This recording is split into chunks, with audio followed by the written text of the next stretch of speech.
ఆంధ్రాలో ఒక సీరియస్ పరిణామం చోటు చేసుకుంది. ఏకంగా 55 మంది డాక్టర్లని ఉద్యోగం నుండి టెర్మినేట్, సస్పెన్షన్ కాదు, డిస్మిస్ కాదు, టెర్మినేట్, శాంతం తొలగించేసినటువంటి పరిస్థితి.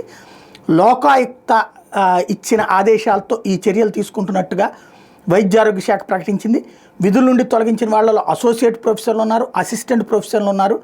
వాస్తవానికి వీళ్ళందరూ కూడా డాక్టర్లుగా నియమించబడిన తర్వాత వాళ్ళు మామూలుగా సెలవు తీసుకోవాలంటే లేదా ప్రైవేట్ ప్రాక్టీస్ చేసుకోవాలనుకున్నప్పుడు అనుమతి తీసుకోవాలి.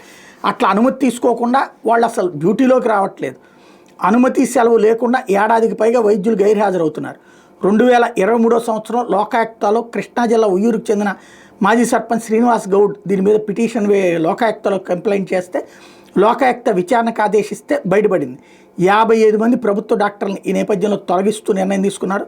ఎలాంటి అనుమతులు సెలవు లేకుండా ఏడాదికి పైగా వైద్యులు విధులకు గైర్హాజరవుతున్నట్టు అందిన ఫిర్యాదుల మేరకు ఈ నిర్ణయం తీసుకున్నట్టు ప్రకటించారు.